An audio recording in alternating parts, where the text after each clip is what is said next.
कृष्ण भगवान की जय. म्हणजे ते सगळं शरीर फक्त माझं परोपकारासाठी आहे असं जगणारे लोक असतात का? असतात ना. आपण बघितलंय, आपण ऐकलंय. संत एकनाथ महाराज बघत होते, एक लहान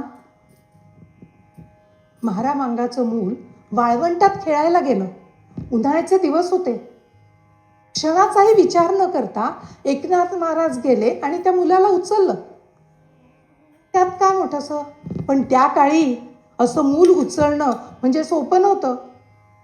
लोक नावं ठेवायचे, अहो तुम्ही ब्राह्मणाचे ना, मग कसा काय हात लावला त्या महाराजच्या मुलाला. नावं ठेवायचे, काय काय तरी करायचे.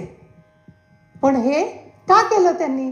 तर ते मूल ते त्या दुसऱ्या मुलासाठी काहीतरी विचार मनात आला आणि म्हणून केलं.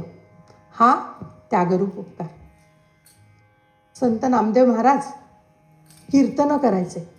आद्य कीर्तनकार म्हणून पंढरपूरचे नामदेव महाराज प्रसिद्ध. कुठं कीर्तन करायचे ते?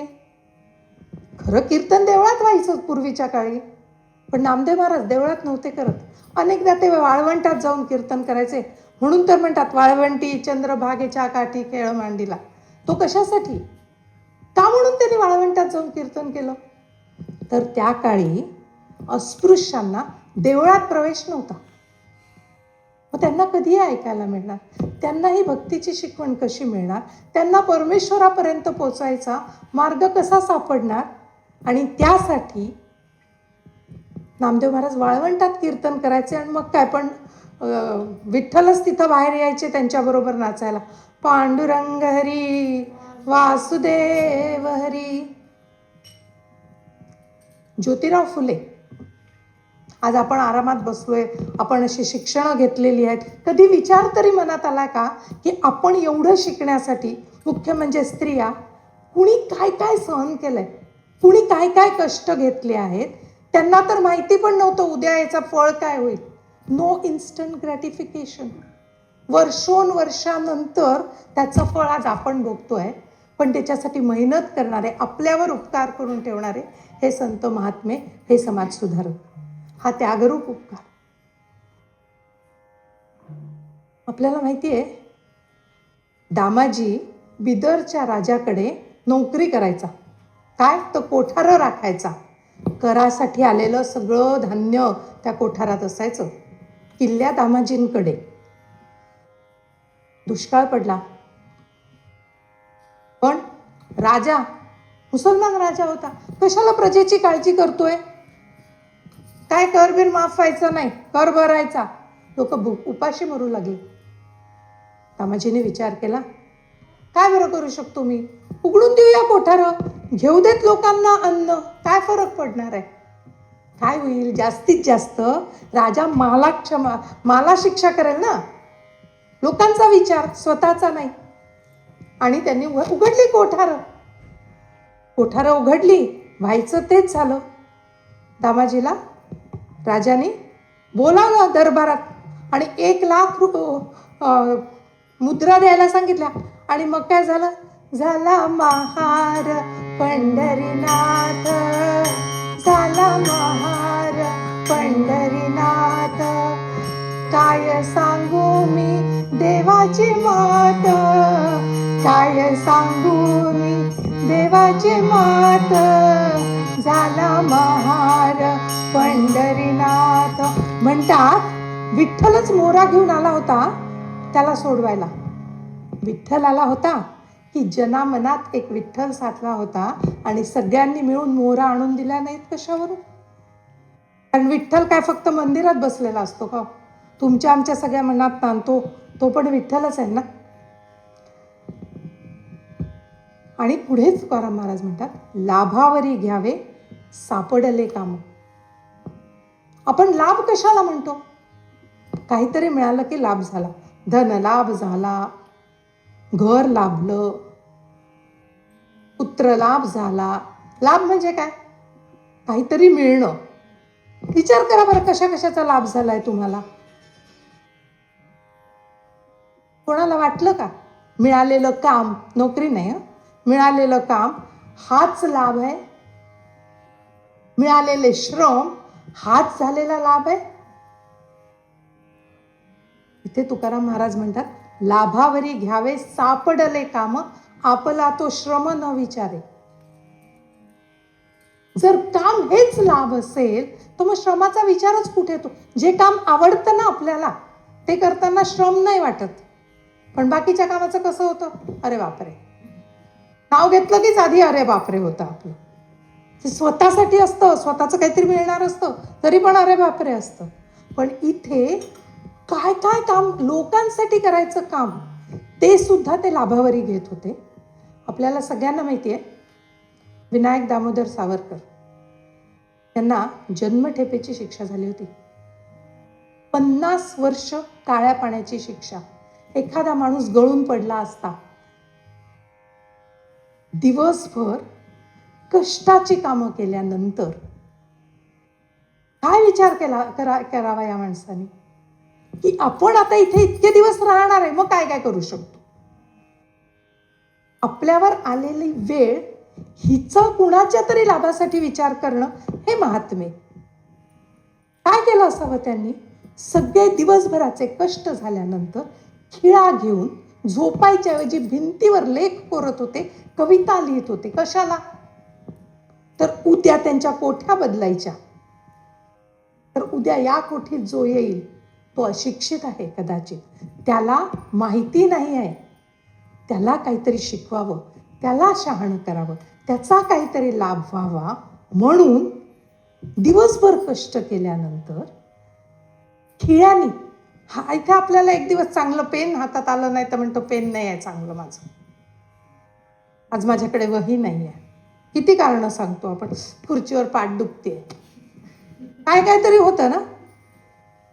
इथे सर्व कष्ट, आपल्या श्रमाचं भानच नाही, कारण विचार कोणाचा तर दुसऱ्यांचा. आपण हे फक्त मनुष्यापर्यंत मर्यादित नाहीये. हा जर मनात विचार असेल ना तर पक्षीही हेच करतात, दुसऱ्याचं भलं करतात. आपल्याला जटायूची गोष्ट माहिती आहे. एक श्लोकी रामायणात म्हटलंय, आदौ राम तपोवनादिगमनम हत्वा मृगकांचनम वैदेही हरणम जटायुमरणम सुग्रीव संभाषणम वाली निर्दननम समुद्रतरणम लंकापुरी दाहनम पश्चात् रावण कुंभकर्णननम एतथ्य रामायणम. भगवान श्री राम की जय. या एक श्लोकी रामायणात कुणाचं नाव आलंय तर जटायूचं नाव आलंय. का? त्याने विचार केला, रावण सीतेला घेऊन जातोय, अरे बापरे, हा रावण केवढा शक्तिशाली आहे, माझे पंख कापून टाकले तर मी तर मरणार याच्याशी लढायला गेलो तर, असा नाही विचार केला. आणि काय विचार केला, रावण सीतेला नेतोय हे बरोबर नाहीये, मी इथे बघत राहणं, काहीतरी वाईट घडतंय, काहीतरी अन्याय घडतोय, काहीतरी चुकीचं घडतंय आणि तिथे मी बघत राहणं हे बरोबर नाही, मला इथे काहीतरी केलं पाहिजे. त्यांनी राम सीतेवर उपकार करणे इतकी त्याची क्षमता होती, म्हणून त्यांनी काय केलं, रावणाशी युद्ध केलं. म्हणून तर त्याचं नाव एक श्लोकी रामायणामध्ये पण येऊ शकतं. हा उपकार आहे. असे उपकार आणि आपल्या समोर आलेलं काम, यांनी माझा लाभ असं नाही, काम म्हणजे लाभ, याच्यात माझा, आपण काय म्हणतो याच्यात माझं ROI काय आहे बाबा, हे मी करीन पण मला काय मिळणार, तसं नाही. कामालाच लाभ म्हणणं हा पूर्णपणे वेगळा विचार आहे आणि तो संत करतात, ते आपल्याला तसं करायलाही सांगतात. भगवान हे सगळं करण्यासाठी खूप धीर लागतो आणि तो धीर कुठून येतो तर तिसऱ्या चरणात हे आपल्यासारखं दुसऱ्यांना बघावं. जीवा ऐसे देखे आणिक जीवासी निखळची राशी गुणाचीच. हे करायला प्रचंड गुण लागतात. आपल्यासारखं दुसऱ्यांचा बघणं किंवा दुसऱ्यांच्या ठिकाणी आपल्याला बघणं. आपण म्हणतो आय अंडरस्टँड, असं काय म्हणतो ना, किंवा हे सगळे जे शब्द आहेत ना ते सोपे आहेत. खरंच तसं करणं एवढं सोपं आहे का हो? खरंच आपल्या स्वतःला विसरून दुसऱ्याच्या जागी स्वतःला कल्पणं हे काही सोपं नाहीये. पन्नादाईची गोष्ट आठवा. पन्नादाई ही एक खरं म्हणजे दाई होती. महाराज राणा सांगाकडे त्यांच्या मुलाला सांभाळणारी, उदयसिंहला सांभाळणारी एक साधी दाई. पण प्रसंग असा आला की सगळा प्रसंग सांगत बसत नाही. प्रसंग युद्धाचा होता. बनवीर म्हणून त्यांचा जो शत्रू होता त्याच्या डोक्यात खून चढलेला होता. राजाला तर त्यांनी मारलंच, पण निर्वंश केलं पाहिजे, त्याच्याशिवाय नाही तर हे पुन्हा वर येणारे लोक राजपूत होते ते, तर निर्वंश केला पाहिजे म्हणून विचार केला कुठे तो छोटा उदयसिंह, त्याला मारून टाकायला पाहिजे. उदयसिंह होता पन्नादाईजवळ. पन्नादाई, तिचा छोटा मुलगा आणि उदयसिंह राजकुमार एकाच वयाचे, ते एका ठिकाणी होते. बनबीरला कळलं तिथं जायला पाहिजे. पन्नादाईंनी काय करावं? राजपुत्राला वाचवलं पाहिजे म्हणून तिने राजपुत्राचे कपडे काढले, स्वतःच्या मुलाला घातले. स्वतःच्या मुलाचे साधे कपडे राजपुत्राला घातले. राजपुत्राच्या गादीवर आपल्या स्वतःच्या मुलाला झोपवलं आणि खाली जो त्या मुलासाठी घातलेली जागा होती ना, तिथं राजपुत्राला झोपवलं. कुणाची नशा चढलेला बनबीर तिथे आला आणि एका क्षणात पन्नादाईच्या पुढे राजपुत्राची खांडोळी केली. राजपुत्राची खांडोळी नव्हती झाली, तिच्या स्वतःच्या मुलाची खांडोळी झाली होती. जीवा ऐसे देखे अनेक जीवासी. महत्वाचं काय आहे इथे?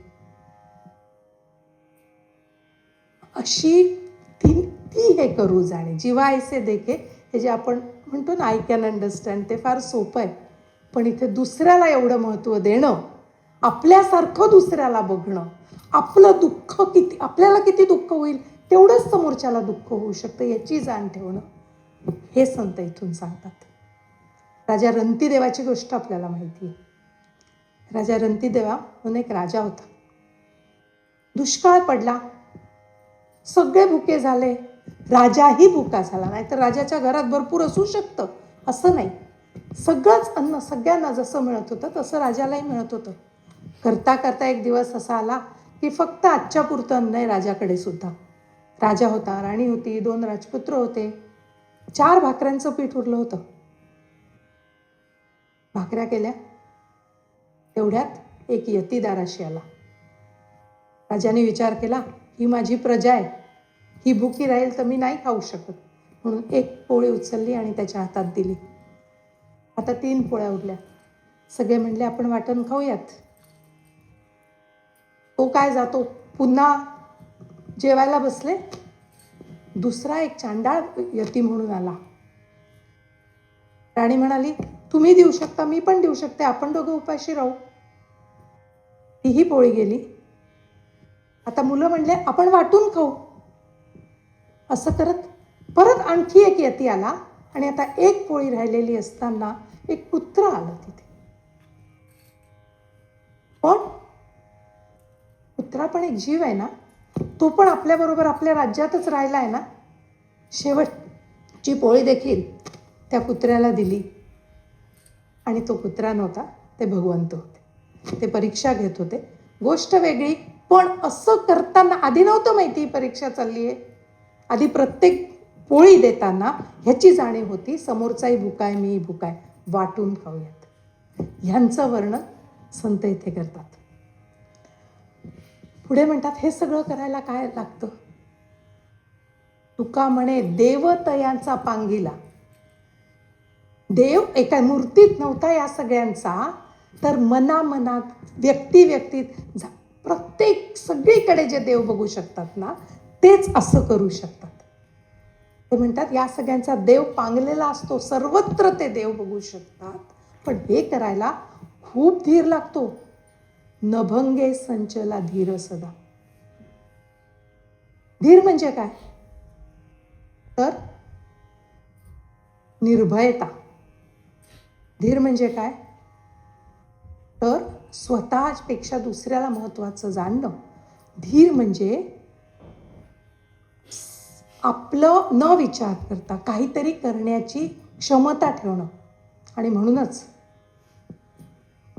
भगवान जेव्हा भगवद्गीता सांगतात तेव्हा 16व्या अध्यायात ते गुणांची गुण सांगतात. 26 गुण सांगितलेले आहेत. पण भगवान सुरू कुठे करतात?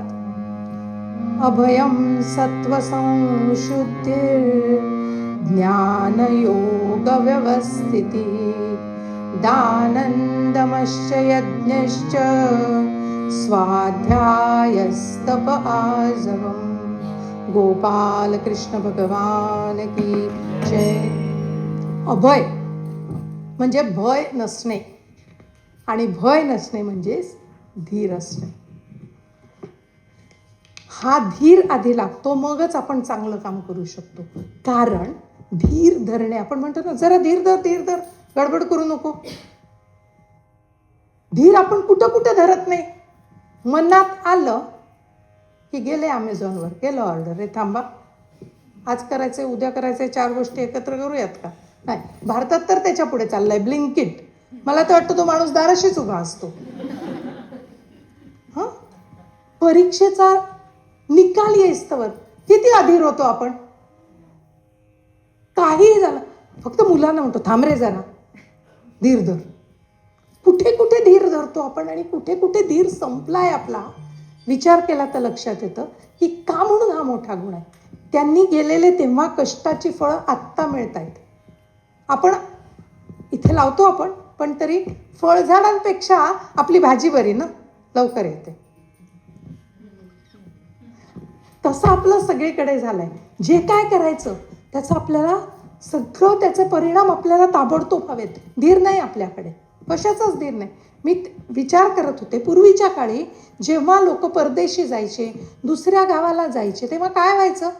जेव्हा ते पोचल्यानंतर ते टपाल न्यायचे 2 दिवसांनी आणि मग ते टपाल आपल्यापर्यंत यायचं, तेव्हा कुठे ख्याली खुशाली कळायची. आता आपलं काय होतं? कुणी घरून निघालं, किती वेळात पोचणार आहे? अर्धा तास. 35 मिनिटं झाली, फोन नाही आला, धीर संपलेला आहे. असा धीर ज्या लोकांकडे होता तेच चांगलं काम करू शकतात, म्हणून त्या गुणाचं ते वर्णन करतात. या अभंग असं म्हणतात, संतांचा एक एक ओवी, एक एक अभंग म्हणजे विद्यापीठ आहे. त्याच्यातून आपल्याला काहीतरी शिकता येतं. काय शिकायचं? आणि मग म्हणतात एक तरी ओवी अनुभवावी. म्हणजे काय? तर एखादी ओवी ऐकावी, त्याच्यासारखं आपल्याला काहीतरी जमतं का बघावं, एका ओवीसारखं जमतं का बघावं. पण काही काही लोक असे असतात की ओवी नाही, ते अख्ख्या अभंगासारखंच जगतात. आणि अशाच एका स्त्रीचं आपण वर्णन उत्तर रंगात बघणार आहोत, जी फक्त ओवी नाही तर अख्खा अभंग जगली. जो आपला आजचा अभंग होता, उपकारी असे आरोनी उरला आपुले तयाला पर नाही, लाभावरी घ्यावे सापडले काम, आपुला तो श्रम न विचारे, जीवा ऐसे देखे आणिक जीवासी, निखळची रासी गुणाचीच, तुका म्हणे देव तयाचा पांगिला, नभंगे संचला धीर सदा. तुकाराम महाराज की जय. आपला पूर्व रंग इथे संपतो.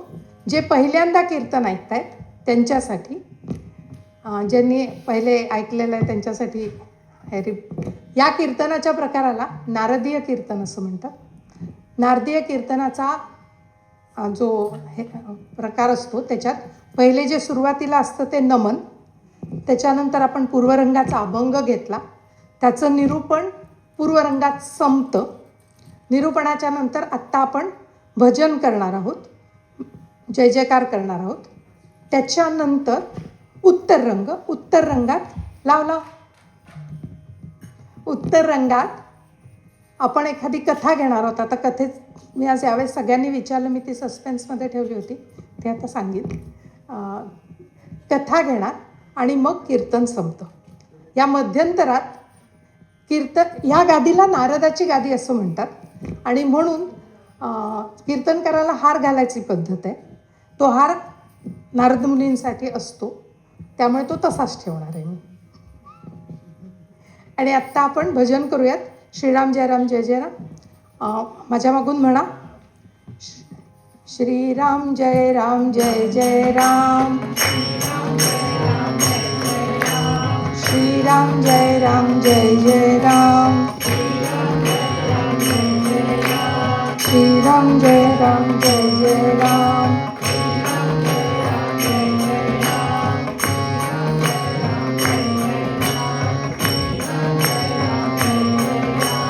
कल्याण ऐक ना, ती गाठ सुटली.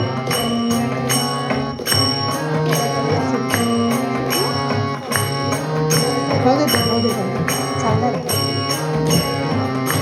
नाही, राहू दे ना.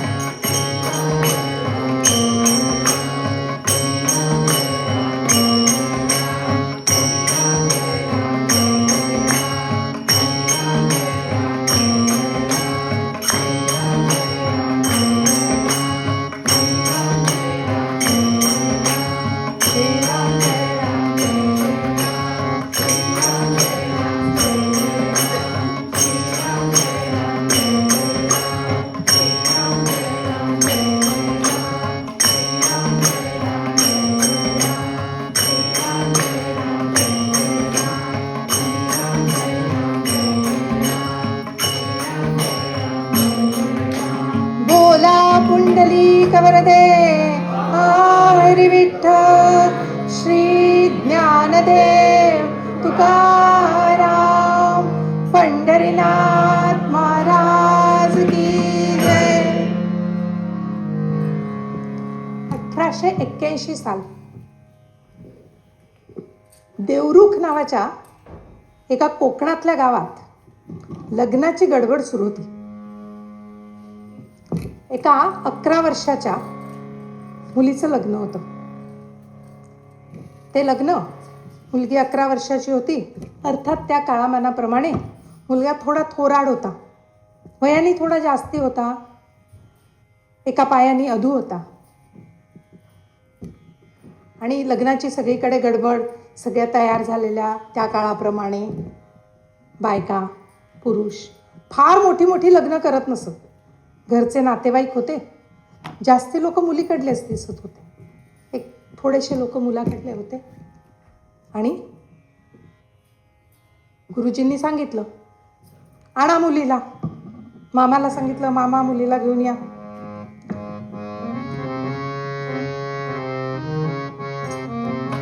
लग्न मंडपी पार्वती आली, लग्न मंडपी पार्वती आली, पाहुनी तिला बाई बोलली, पाहुनी तिला बाई बोलली, गोड नवरी ही थोराड ही किती, गोड नवरी ही थोराड ही किती, म्हणून मिळाला लंगडापती, म्हणून मिळाला लंगडापती, म्हणून मिळाला लंगडापती.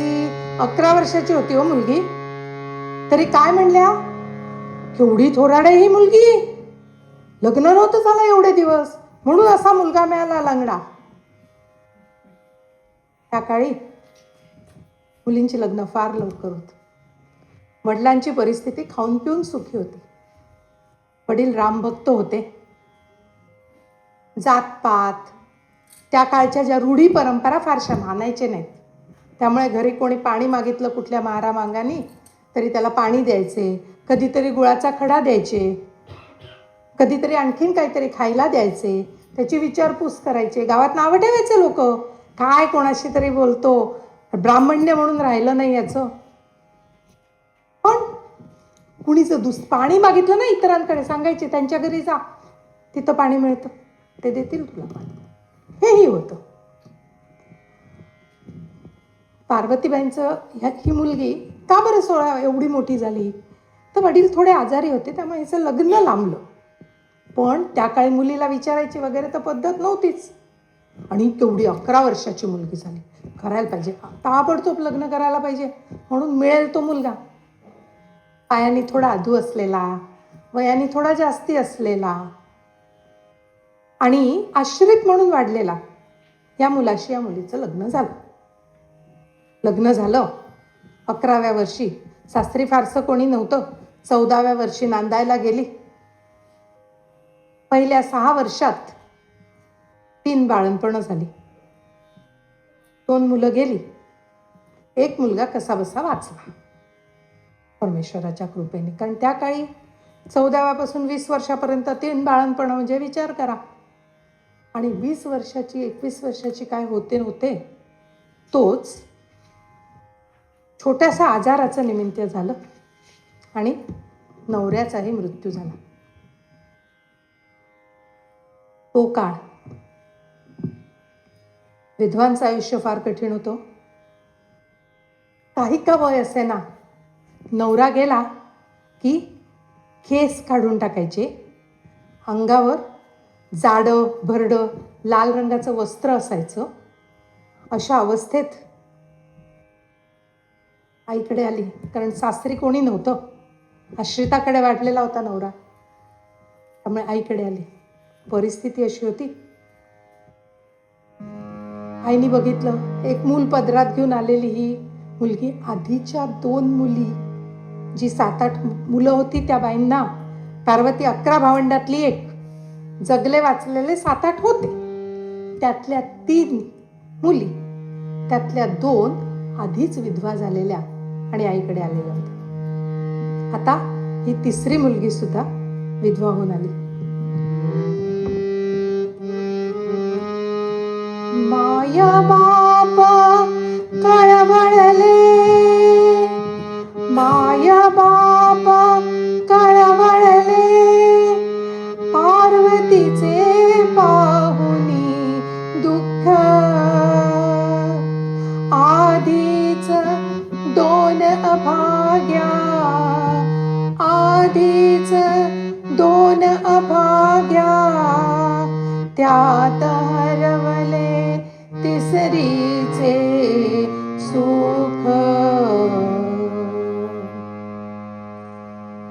काय परिस्थिती आली असेल आई वडिलांवर. पण काय असायचं त्या विधवांचं आयुष्य. तर जसं सांगितलं, केस भादरलेले, कुठलं तरी जाडं भरडं वस्त्र, अलंकाराचा स्पर्श नाही, सणा समारंभाला जायचं नाही. घरातही सण समारंभ असेल तर आतल्या खोलीत बसायचं, चेहरा नाही दाखवायचा कोणाला, आपल्याच घरात असलं तरी. खायला उरलं सुरलं रुखं सुकं पक्वान्न खायची नाहीत. अशा सर्व परिस्थिती अशी असायची तेव्हाच्या काळच्या विधवांची परिस्थिती. आणि आईवडिलांची परिस्थिती तर त्याहून दुःखदायक होती, कारण 3 मुली अशा घरी आलेल्या.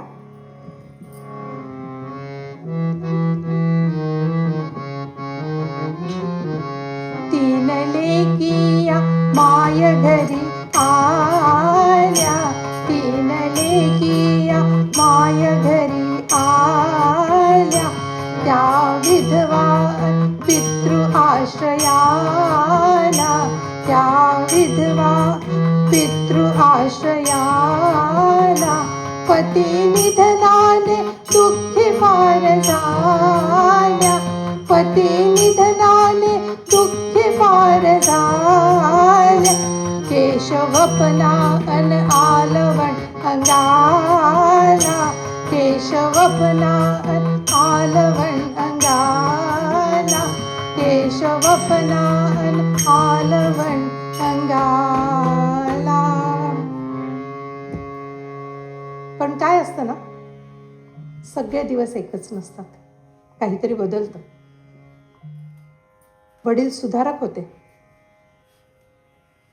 त्यांना विधवा विवाह मान्य होता. कारण पूर्वीच्या काळी विधवा विवाह पण मान्य नसायचा. घरचेच लोक म्हणायचे, आई वडील की लग्न नाही करायचं पुन्हा, पाहिजे तर मुलीला विहिरीत ढकलीन पण पुढचं लग्न नाही होऊ देणार, हे म्हणणारे घरचेच बंधू असायचे, आई वडील असायचे, सासू सासरे असायचे, बहिणी असायच्या, कुणीही असायचं. कारण या रूढी होत्या, हा धर्म होता. पुरुषाचं लग्न होऊ शकायचं पण स्त्रीचं होऊ शकत नव्हतं. पण हे वडील सुधारक होते आणि नशिबाने जे विधवा विवाहाचे समर्थक, स्त्री शिक्षणाचे समर्थक अशा महर्षी धोंडो केशव कर्व्यांचं स्थळ मोठ्या मुलीला सांगून आलं. मला वाटतं आता सगळ्यांना जरा बरं वाटलं, पण खरंच तसं झालं. सगळ्यांना ऐकून महर्षी कर्वे माहितीच आहेत. स्त्री शिक्षण, विधवा विवाह, विधवा शिक्षण यासाठी आपल्या पहिल्या निरूपणाच्या अभंगाप्रमाणे त्यांनी त्यांचं आयुष्य वेचलं होतं. त्यांचं लग्न हिच्या मोठ्या बहिणीशी झालं. आईवडिलांनी विचार केला होता, ऐका काय सांगते ते, बाकीच्या 2 मुलींना संसार म्हणजे काय हे कळायच्या आधीच त्यांचे पती गेले होते. या मुलीला कमीत कमी संसार म्हणजे काय याचा अनुभव होता. पदरी एक मुलगा होता. त्यातली मोठी मुलगी बाया, तिचं लग्न झालं कर्व्यांशी. पार्वतीबाईंना एक लहान मुलगा होता, जो जगलेला मुलगा होता, नारायण त्याचं नाव. अर्थातच कर्व्यांनी नारायणाची विद्या करायला त्याला पुण्याला घेऊन आले आपल्याबरोबर. मुलगा चांगला शिकतोय म्हटल्यावर पार्वतीबाईंनाही थोडा धीर आला. एकदा त्या मुलाला भेटायला पुण्याला गेल्या होत्या. कर्वे म्हणाला, मुलाला भेटल्या वगैरे.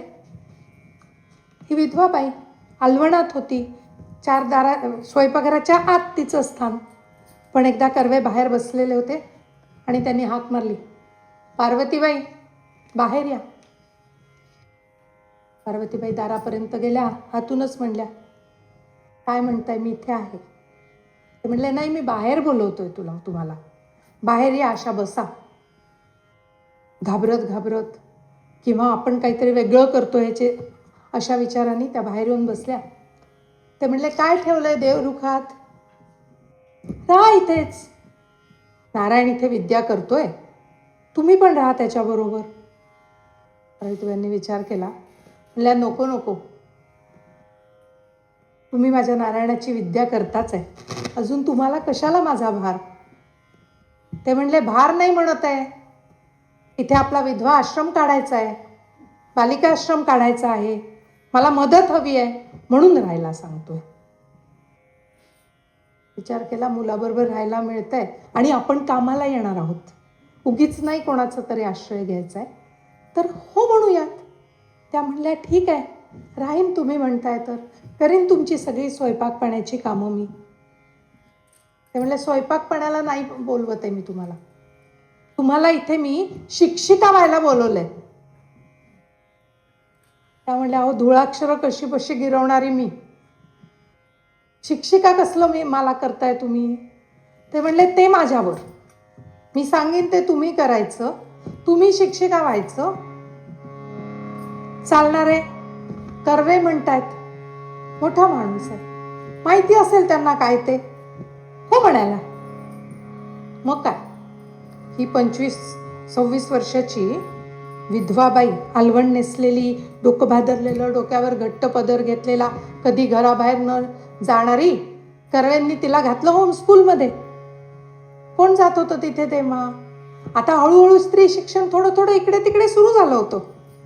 काहीतरी मुली लहान 6-7 वर्षाच्या मुली शाळेत जायच्या. यांनी तर काही शिकलं नव्हतं, त्यामुळे शाळा सुरुवातीपासून सुरुवात. अशा शाळेत घातलं. बरोबर कोण होतं, 5-6 वर्षाच्या मुली. त्या आईच्याशी कुठं बोलणार, त्या पण तिच्याकडे लक्ष द्यायच्या नाही आणि शिक्षिकांनाही वाटायचं कुठं हिला शिकवायचं, काय होणार आहे हिचं आता, आणि त्याही लक्ष द्यायच्या नाही. एकूण सगळा आनंदच होता. आणि यांनाही आता या शिक्षणाची जी क्षमता असते ती पण वेगळी, त्यामुळे मुली चटाचटा शिकायच्या. त्यांचं शिक्षणही हळू चाललेलं. मग काय, 4 दिवस गेल्या म्हणल्या मी नाही जाणार, बसल्या घरात. शाळा सुरू झाली न झाली तोच या बसल्या घरात. शाळा त्यांची सुरू झाली, तेथे तिना आधी रमली. बायानी मग शिक्षा केली, कोपऱ्यामध्ये पार्वती बसली. शाळा बंद केली, म्हणली मी नाही जाणार. मग काय, घरची कामं करते ना मी परत, मला आवडतात ती करायला. बाया म्हणली अजिबात नाही, कोपऱ्यात बसून राहा. एक दिवस बसली, दुसऱ्या दिवशी बसली. तिला वाटलं बाया कधीतरी काम करू दे. इलाज नव्हता हो दुसरा, शाळेत जायलाच लागणार होतं. मग पुन्हा सुरू. हुजूर बागेत पुनश्च गेली, आता थोडी गोडी वाटली. आयुष्याची परीक्षा झाली, आयुष्याची परीक्षा झाली. पार्वती आता शिक्षिका झाली, पार्वती आता शिक्षिका झाली, पार्वती आता शिक्षिका झाली. 3-4 वर्ष अथक परिश्रम करून आवडायला लागलं होतं. नंतर तो जो शिक्षिकेचा कोर्स जो कोण कर्वेंनी सांगितला होता तो पूर्ण केला. आता कर्वेंच्या संस्थेत बालिका आश्रमात पार्वतीबाई शिक्षिका म्हणून काम करायला लागल्या. शिक्षिका काय, तो छोटासा आश्रम, ती छोटीशी शाळा, एक काम का होतं, सगळीच कामं आपणच करायची. त्यामुळे त्या सगळी कामं करायला लागल्या. पण एखादी संस्था चालवायची म्हणजे काय लागतात, पैसे. ते कुठून आणायचे? त्यामुळे कर्वे स्वतः या कामासाठी खूप हिंडत, सतत पायपीट सुरू असायची त्यांची. आणि एकदा असाच पावसाळ्याचे दिवस होते, रात्र झाली, घरी येता येता आणि कर्वेंचा टांगा उलटला. टांगा उलटल्या म्हटल्यावर ते पडले, जखमी झाले. त्यांना उचलून आणायला लागलं संस्थेत आणि काही दिवस ते हलू शकले नाहीत. हे जेव्हा पार्वतीबाईंनी बघितलं ना, त्या घाबरल्या. हे याच्यासाठी नाही घाबरल्या कर्वे पडले म्हणून. त्यांच्या मनात आलं, कर्वेंना जर काही उद्या झालं ना, तर माझी बहीण एकटी नाही विधवा होणार, ही अख्खी संस्था विधवा होईल. कोण बघणार या संस्थेकडे? कोण हे चालवणार? हे सगळं काम यांनीच केलं तर कसं व्हायचं? लाभावरी घ्यावे सापडले काम, मी काय करू शकते इथे? मला जमेल का हे जे करतायत ते? हा विचार कुठेतरी मनात आला. आणि प्रेरणा कुठून येते? ती विचाराबरोबर येते. शाळेत तेव्हा ज्या मुली यायच्या ना, त्या ठिकठिकाणून यायच्या, फक्त पुण्यातल्या नव्हत्या, कारण शाळा कमी होत्या. तर एक मुलगी खांडव्याची होती, पार मध्य प्रदेशातली. ती श्रीमंत होती. ती जायला तिच्याबरोबर एक जास्तीचं तिकीट होतं, तिचं सर्वंट पास म्हणून. विचार केला, सर्वंट पासमध्ये जाऊया आपण आणि बघू काय जमतं ते. कर्वेंना विचारलं, मी जाऊ का हिच्याबरोबर? सर्वंट पास आहे, संस्थेचे पैसे लागणार नाही आहेत, मी करून बघू का हे काम? कर्वे म्हणाले जा. हा विचार नाही केला, अरे ही तर माझी विद्यार्थिनी आहे, मी हिचं सर्वंट पासमध्ये जायचं, बापरे प्रेस्टिजचं काय. सर्वंट पासमध्ये जायचं म्हणजे कुठेतरी बसायचं. आणि तेव्हा काय सगळ्या अशा बायका एकट्या एकट्या प्रवास करत होत्या, म्हणून कुठेही बसून चालणार होतं? कसा असेल तो प्रवास सर्वंट पासमधून गेलेला? पण तशा त्या खांडव्याला गेल्या. तिच्या वडिलांच्या ओळखीने आता तेव्हा पैसे बायकांकडे असायचा विषयच नव्हता. म्हणजे पैसे, फंड मागायचा म्हणजे पैसे मागायचे. मग कुणाला मागायचे? तर श्रीमंत घरच्या पुरुषांना मागायचे. मग आपण तर आता एकटं गेलोय, मग कोण बोलणार? आपणच बोलायचं. कोण होती ती? अलवण नेसलेली, डोकं भादरलेली अशी ती बाई कुठल्या तरी 3ऱ्या गावातल्या अनोळखी आणि आत्ताच ओळख झालेल्या व्यक्तींना जाऊन म्हणत होती, माझं व्याख्यान ठेवा ना, मला संस्थेबद्दल बोलायचंय. मला स्त्री शिक्षणाबद्दल बोलायचंय, माझं व्याख्यान ठेवा. कोण ठेवणार? फार काय कोणी लक्ष देत नव्हतं, पण एक गृहस्थ म्हणाले, ठीक आहे, या संध्याकाळी घरी माझे काही मित्र पान सुपारीसाठी येणार आहेत, या तुम्ही तेव्हा बोला. ठीक आहे म्हणाल्या. ठरल्या वेळी त्या घरी गेल्या. हा 1902 त्या काळचे दिवस. सगळे पानसुपारी खायला बसलेले, सगळी पुरुष मंडळी बसली आहेत, गप्पा मारतायत, पानसुपारीमध्ये लक्ष आहे, सगळ्या जगाचं भलं चिंतत आहेत. तिथे ही एक आलवण नेसलेली स्त्री कोपऱ्यात उभी होती. आता मला म्हणतील, बोलायला सांगतील, आता माझ्याकडे सगळे बघतील, त्यातलं काहीच घडे ना. पण ज्यांनी बोलवलं तर ते म्हणले, तुम्ही बोला, बोला. आपल्या कार्यावर विश्वास होता, सर्वांवर विश्वास होता, आपल्या ध्येयावर विश्वास होता. त्या सगळ्या अशा परिस्थितीत त्या बोलल्या आणि 13 रुपये वर्गणी मिळाली. एवढं करून ते 13 रुपये नव्हते, ती पार्वतीबाईंसाठी मिळालेली एक पावती होती. हे जमतंय आपल्याला, कसं का असेना दिलेत लोकांनी, काहीतरी त्यांच्या कानावर पडलंय. म्हणून आता त्यांचा थोडासा धीर वाढला आणि म्हणल्या, आता हे करूयात. तिथून इंदूरला गेल्या, खांडव्याहून. तिथे परत कोण लक्ष देतंय? त्यांनी विचार केला, कुणाला बरं शिक्षणाची थोडीशी चाड असेल. विद्यार्थ्यांकडे गेल्या कॉलेजच्या. म्हणलं, माझं व्याख्यान ठेवा ना, मला स्त्री शिक्षणाबद्दल बोलायचं. मग कुठल्या तरी एका प्रोफेसरच्या अध्यक्षतेखाली एक व्याख्यान जमलं. पण हे म्हणायला कुठला धीर लागतो याचा विचार करा. मग तिथे एक व्याख्यान झालं, तिथे काही पैसे मिळाले. असं करत आता पार्वतीबाईंना हे काम जरासं जमू लागलं होतं. पण त्याच्यासाठी कुठले श्रम हो. अनोळखी भाषा, भारतात अनेक ठिकाणी फिरल्या. कुठेतरी तर स्टेशनचं नाव वाचता आलं नाही म्हणून 2 स्टेशन पुढे सुद्धा गेल्या. मग आता गावात जायचं कुणाकडे? कोण ठेवून देणार? तर गावात गेल्यावर पोस्टमन गाठायचा. त्याला म्हणायचं, मला इथली मराठी घरं दाखवतोस का? त्याच्या मागे मागे अख्खा दिवस पायपीट करायची, घरं हेरायची. कुठल्या घरात आपण जाऊ शकू, कोण आपलं कदाचित ऐकेल. कारण दारावरच्या पाट्या इंग्लिशमध्ये लिहिलेल्या होत्या, वाचता नाही येत, किंवा तिथल्या भाषेत लिहिलेल्या पाट्या. मग ते घरं आदल्या दिवशी जाऊन बघून यायची आणि मग दुसऱ्या दिवशी पुन्हा जाऊन बघायचं, यातलं कोणीतरी आपल्याला मदत करणार आहे. लाभावरी घ्यावे सापडले काम.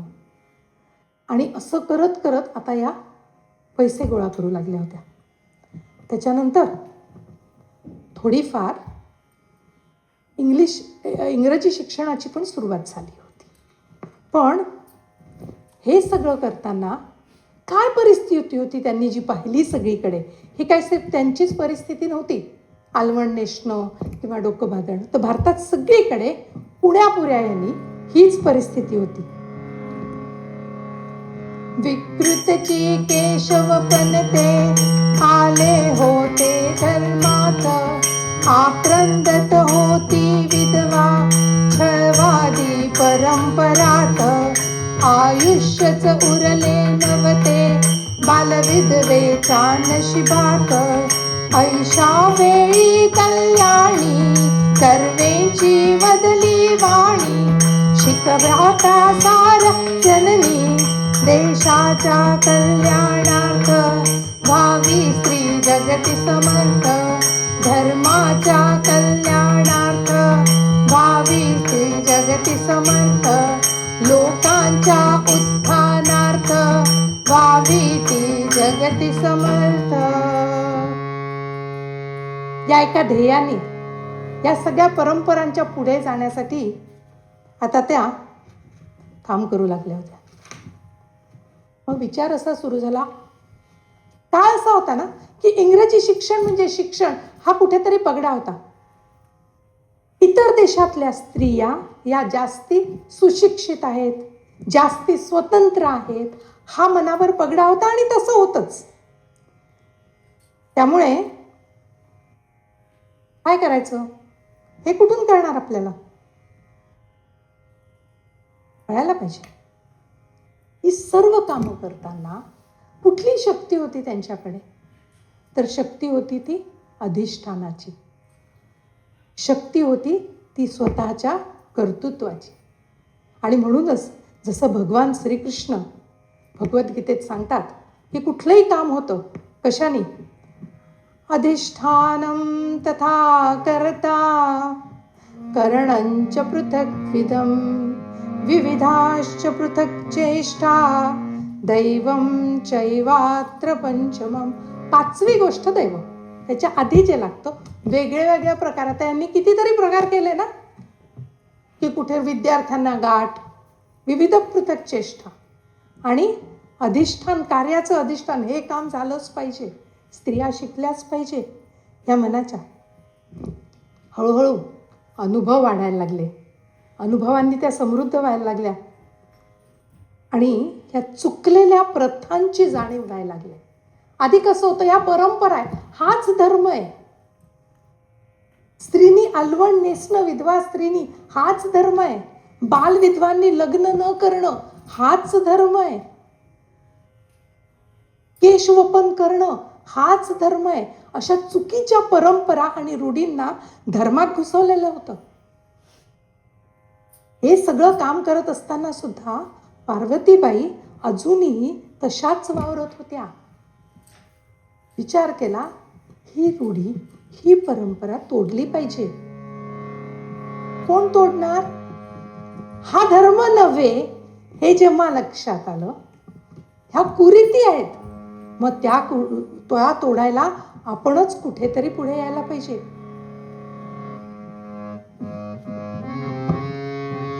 प्रश्न उठती है ओ हृदयिते किती, प्रश्न उठती हो हृदयिते किती, काय मानू मी दुःख मानसी, काय वर्णू मी दुःख मानसी, केशवपन ही दुष्ट ही प्रथा, केशवपन ती दुष्ट ही प्रथा, मोडू मी कशी मनी ही व्यथा, मोडू मी कशी मनी ही व्यथा, मोडू मी कशी मनी ही व्यथा.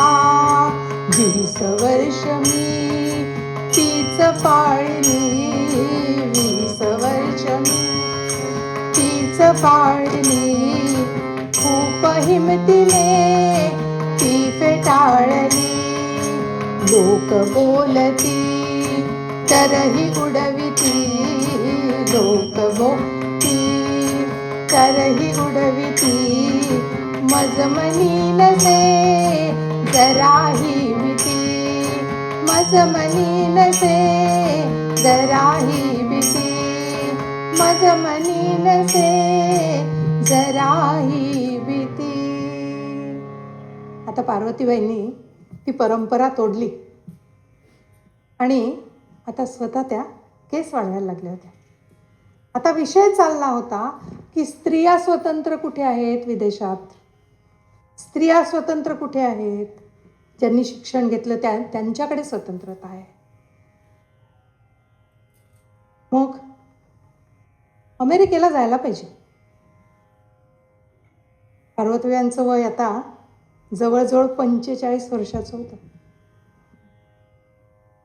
पण कोण जाणार अमेरिकेत? कर्वेंनी विचारलं, पार्वतीबाई तुम्ही जाणार का? कर्वे म्हणतायत म्हणजे उत्तर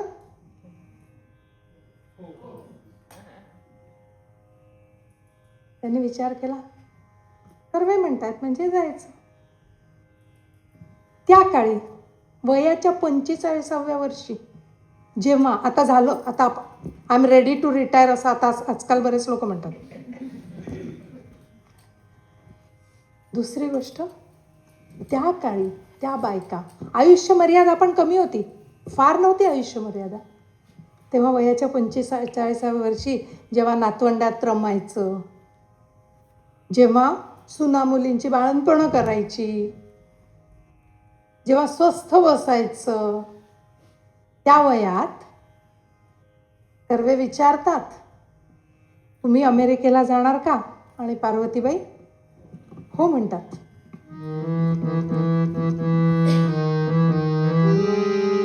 झेप घ्यायला सज्ज जाहल्या क्षितिजे पादाक्रांत, झेप घ्यायला सज्ज जाहल्या क्षितिजे पादाक्रांत, धीर मनात संपूर्ण भरला, धीर मनात संपूर्ण भरला, श्रद्धा ती कार्यात, श्रद्धा ती कार्यात. साधारण वयाच्या 40-45व्या वर्षी बोटीनी पार्वतीबाई एका कुठल्या तरी ओळखीच्यांची सोबत घेऊन अमेरिकेला निघाल्या. प्रवास तो काय 24 तासाचाही जास्त होतोय आजकाल. तो बोटीचा प्रवास, खायला प्यायला जेमतेम काहीतरी मिळालेलं,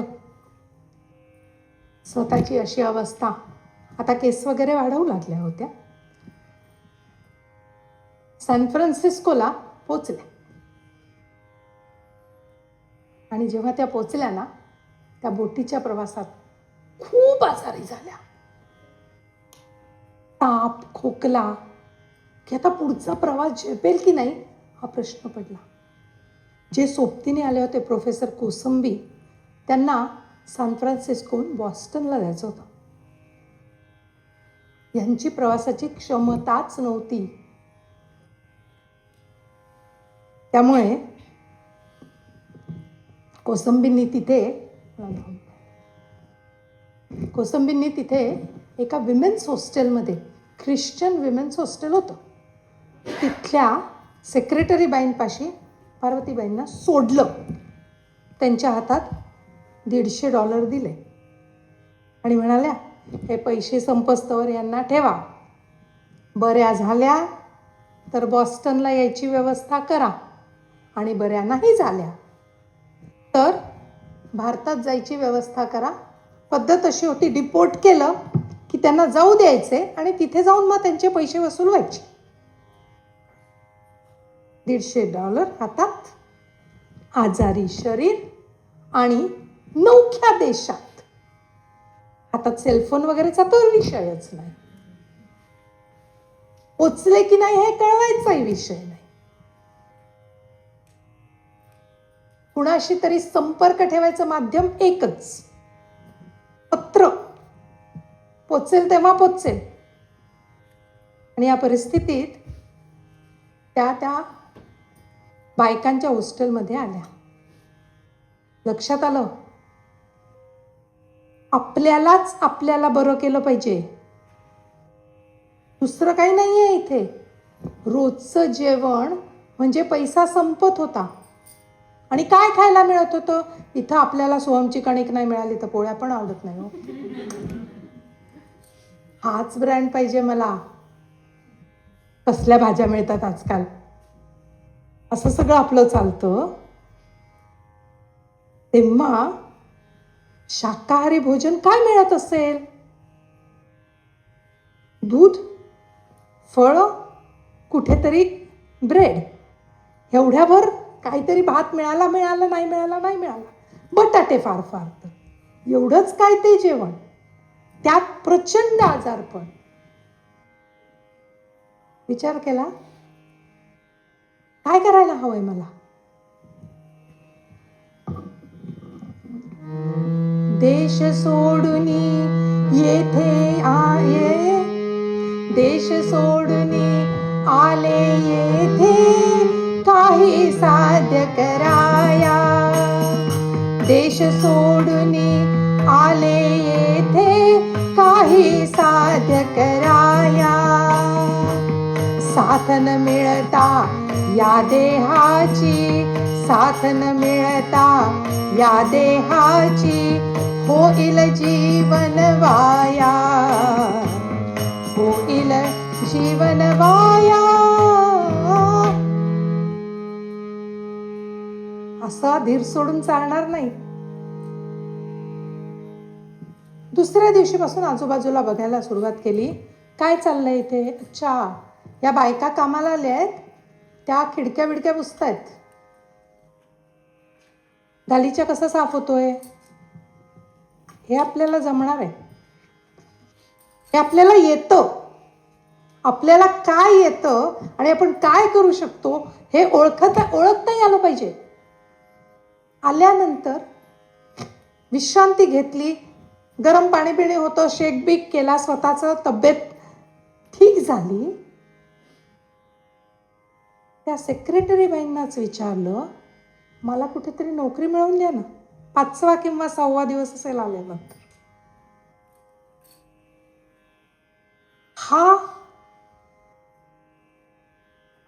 अशी मनाची स्थिती केव्हा होऊ शकते?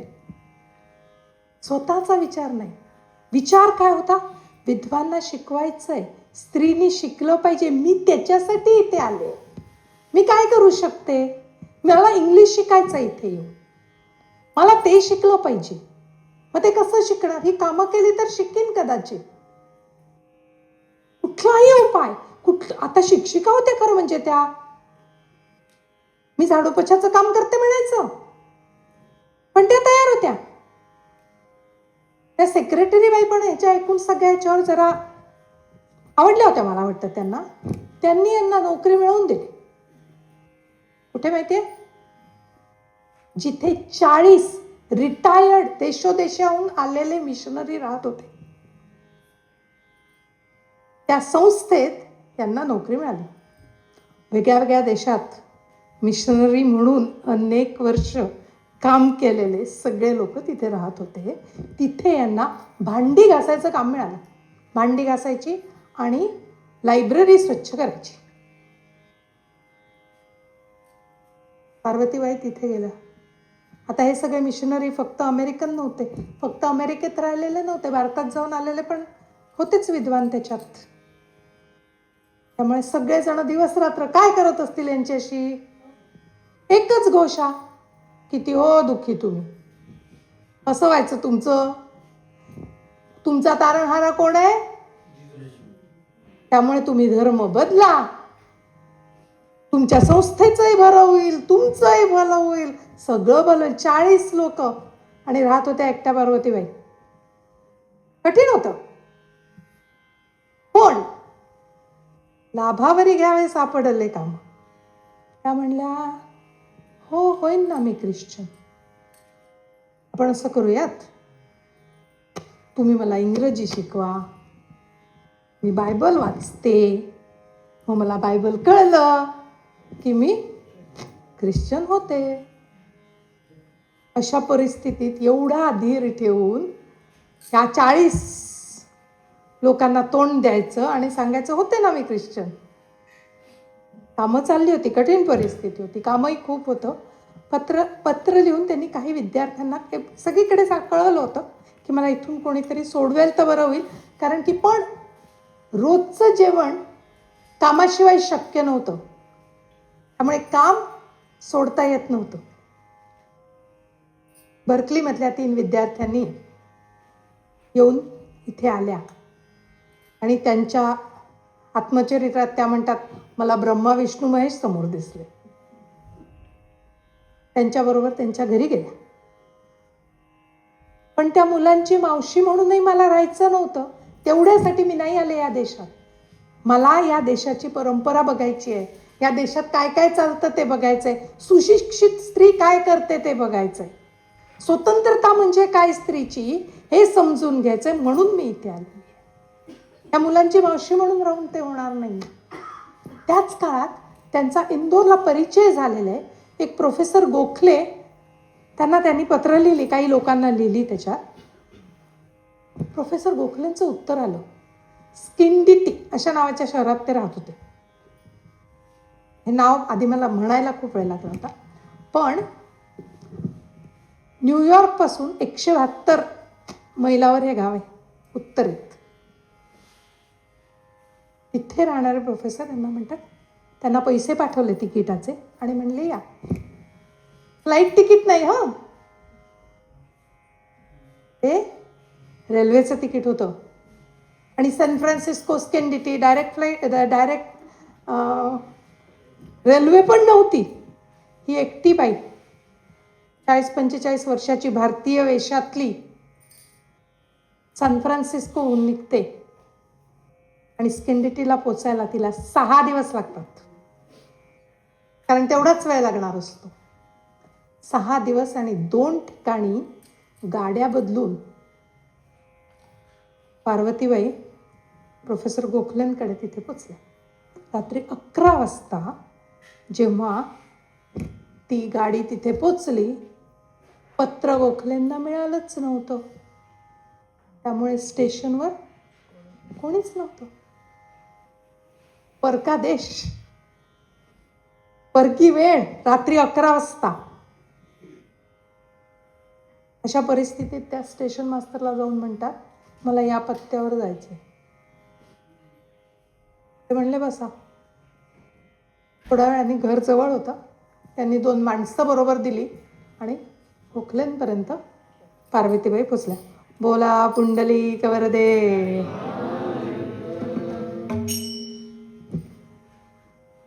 परत मला घरकाम येतं. ते जिथे पेइंग गेस्ट म्हणून राहत होते त्या बाईंशी परत तेच सुरू, मला घरकाम येतं, मला काम द्या. काम आता कोण देणार यांना, शोधून कोण देणार? तर त्या घराबाहेर हिंडायच्या. त्या काळात परक्या देशात ज्या घरावर पाटी असायची ना, रेंटसाठी घर आहे, खोल्यांवर लोक राहायचे पेइंग गेस्ट, ते दार वाजवायचं. कारण नाहीतर दारं कुठली वाजवायची हो, अशी पटकन कोणाची दारं कशी वाजवणार, कोण घरात घेणार? जिथे अशी पाटी लागली आहे ते दार वाजवायचं, विचारायचं खोली आहे का? खोली हो म्हणतील किंवा नाही म्हणतील. बरं मग काम आहे का? कारण यांच्या घरी कामं असायची. 4 लोक जेव्हा राहायचे तेव्हा साफसफाईची कामं असायची. मग खोलीही मिळवायची आणि कामही मिळवायचं. इथून आपण तिथपर्यंत जायला गाडी लागते हो आपल्याला. हे प्रत्येक घर काय बाजूच्या सगळ्या घरावर रेंटच्या पाट्या नव्हत्या लावल्या. आणि प्रत्येकाने दारही आनंदाने उघडलं असेल का? एक नोकरी जी त्यांनी मिळवली ती कशी मिळाली असेल ह्याचा आपण विचार पण नाही करू शकत. पण असं करत जायचं, नोकरी मिळवायची. का नोकऱ्या करायच्या होत्या त्यांना अशा? तर 10 माणसांना भेटायचा हा उपाय होता, पोटाची खळगी भरायचा हा उपाय होता. इथे दुसरं आपल्याला काही येत नाही, पण आपल्याला काय येत आहे याचा आत्मविश्वास होता. आपण काय करू शकतो, जे आपल्याला पाहिजे ते साध्य, कारण हेच साध्य नव्हतं. साध्यापर्यंत जायलाही धीर धरायला हवा होता. तो धीर धरताना पोटाची खळगी भरायची गरज होती. ती कशी भरायची? तर काम करत राहिल्या, घरोघरी काम केलं, वेगळ्या वेगळ्या प्रकारची कामं केली. आणि त्यांना असं कळलं कुठेतरी की पुस्तकं लोक घरोघरी विकतात. मार्केटिंग स्किल्स, दुसऱ्या देशात भाषेचा जेमतेम पत्ता. प्रोफेसर गोखलेंची काही पुस्तकं लिहिलेली होती. त्यांना विचारलं, मी तुमची पुस्तकं विकू? विका. त्यांनी त्यांना 10 पुस्तकं दिली. पार्वतीबाईंनी घरोघरी जाऊन पुस्तकं विकली. 1 नाही, 2 नाही, 40 पुस्तकं विकली त्यांनी. असं करत करत शेवटी त्या न्यूयॉर्क पर्यंत पोचल्या. न्यूयॉर्कला त्यांची एका आयरिश बाईशी ओळख झाली. त्यांच्या घरी कामाला होत्या. त्यांनी बघितलं, या काय करतात बरं? तर ह्या फंड पण गोळा करतात. आता यांचा एका प्रकारचा अनुभव झाला होता. काय काय केलं होतं त्यांनी? बरंच काही कामं केली होती.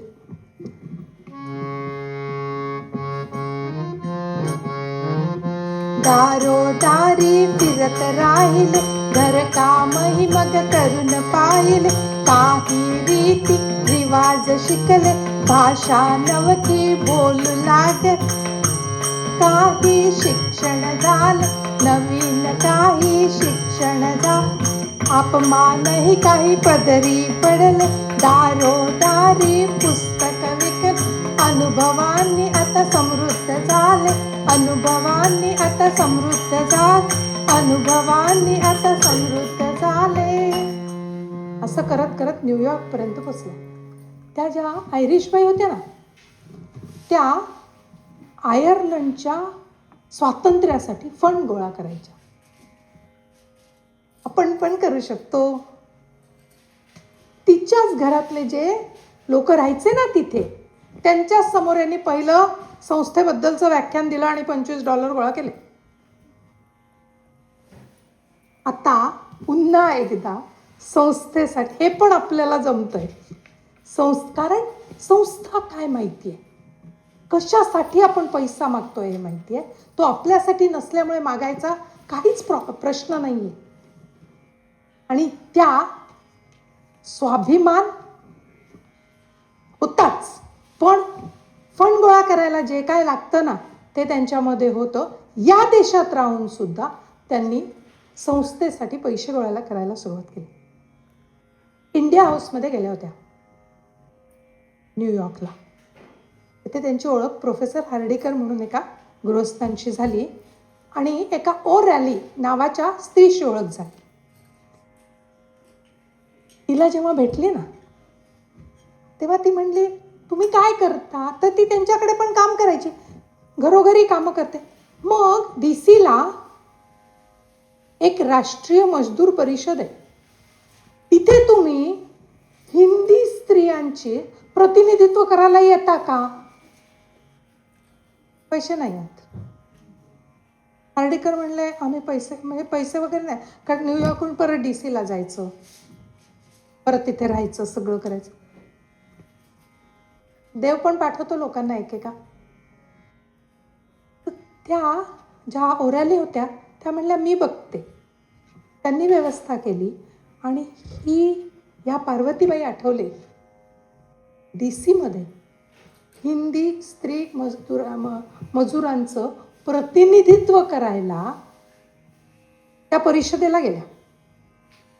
परिषदेत जे काही भाषणं रद्द झाली त्यातलं यांचं एक होतं, परंतु तिथे गेल्यामुळे अनेक लोकांशी ओळखी झाल्या. न्यूयॉर्कमध्ये त्यांच्या खूप लोकांशी ओळखी झाल्या होत्या. कारण जे परिषदेला आले, नाव झालं होतं, कुणीतरी अशी स्त्री आलेली आहे, ती बोलली होती वगैरे. त्यामुळे आता न्यूयॉर्कला जेव्हा त्या ओरॅलीकडे काम करायच्या तेव्हा दुपारच्या वेळी रात्रीची शाळा, इंग्रजी शिक्षण सुरू, आणि दुपारच्या वेळी त्यांना त्या न्यूयॉर्कमध्ये होणाऱ्या वेगळ्या वेगळ्या सभांना जायच्या. ब्रुकलिनला राहायच्या त्या, वेगळ्या वेगळ्या सभांना जायच्या. आणि त्यांना आता हळूहळू या काही घरी चहाची निमंत्रणं यायला लागली. आणि या सर्व ठिकाणी आता पार्वतीबाई संस्थेबद्दल बोलायला लागल्या होत्या. त्यांना ही एक खूप मोठी संधी होती आणि जे शिकायचं आहे, जे भेटायचं आहे, जे शिक्षणाचे परिणाम बघायचे, जी संस्कृती बघायची आहे ती बघायला मिळतच होती. पण त्याच्याच बरोबर तेवढंच बघून नाही परत आल्या त्या. त्याच्याबरोबर संस्थेसाठी त्यांनी फंड पण गोळा करायला सुरुवात केली. एका अशाच काही बायकांच्या समोर त्या बोलत होत्या, संस्थेबद्दल सांगत होत्या, कर्वेंबद्दल सांगत होत्या. त्या म्हणाल्या, हे सगळं काम करायला ना कर्वेंना फार पायपीट करावी लागते. त्या म्हणल्या, मोटर नाही का वापरत? म्हणले, पार्वतीबाई म्हणल्या, नाही, मोटर महाग असते, पैसे नाही आहेत. आम्ही जर इथून मोटर पाठवली कर्वेंसाठी तर ते वापरतील का? त्या म्हणल्या, हो वापरतील. आणि त्यांच्या आत्मचरित्रात त्यांनी लिहिलंय की इथ्या तो खटाटोप करून त्या बायकांनी कर्वेंसाठी मोटार पाठवली होती. त्या बायकांचं देणं मान्य, पण कन्व्हिन्स करण्याची यांची जी क्षमता होती, खरंच हे गरजेचं आहे, ती कितीतरी पटीने जास्ती होती. आता त्या न्यूयॉर्क सारख्या शहरात वेगवेगळ्या ठिकाणी व्याख्यानं देऊ लागल्या होत्या. काय वयाला आल्या होत्या? 45. हे एवढं सगळं तर किती काळ लोटला होता? जेमतेम 2 वर्ष. ह्या सगळ्या ह्याच्यात त्यांना जी एक संधी मिळाली होती, हॉटेल ऑफ वॉल्ड्रॉफ ऑस्ट्रिया, या हॉटेलमध्ये ते नाव एक्झॅक्टली हवंय मला, सिरोसिस नावाचा एक क्लब होता तेव्हा. त्या क्लबच्या समोर बोलणं हे खूप सन्मानाचं मानलं जायचं.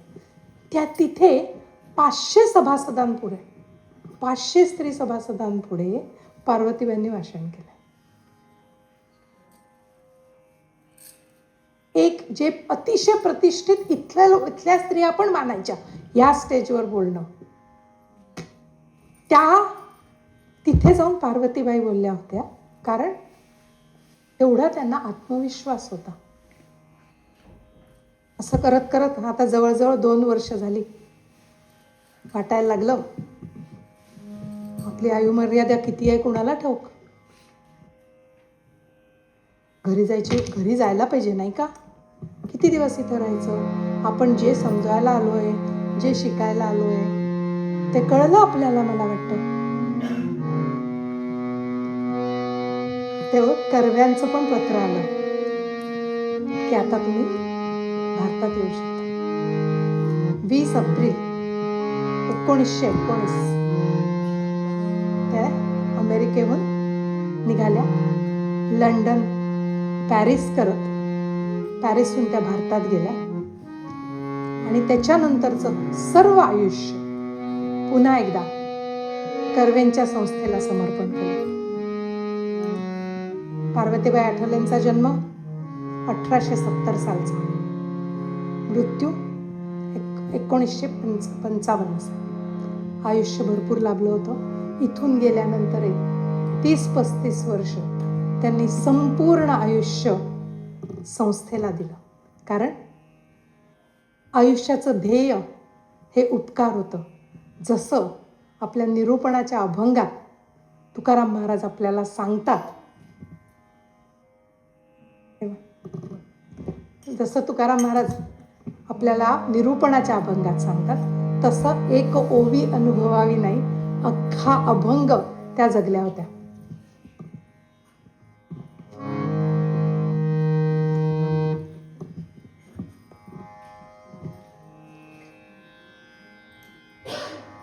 आवाज येतो? आवाज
जीवा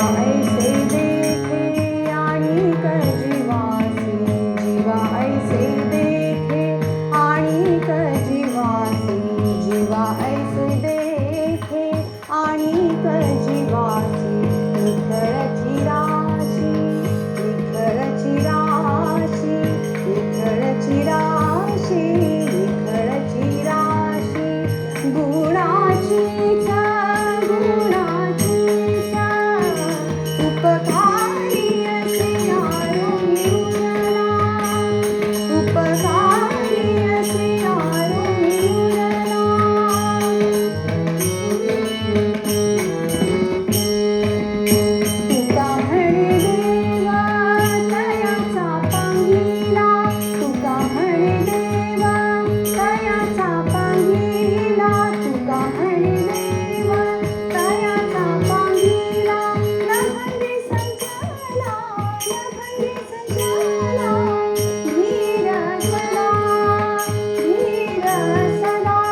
माझे सर्व जोडी सर्व जोडीची माझी सर्व जोडी बोला पुंडलिक वरदे हरी विठ्ठल श्री ज्ञानदेव तुकाराम पंढरीनाथ महाराज की जय मंगलमूर्ती आरती आज गणपती बाप्पाची आरती म्हणूया चतुर्थी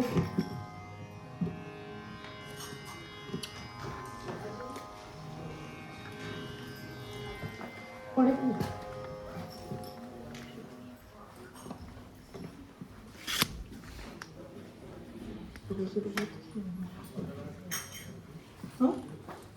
बोलूयात ना मला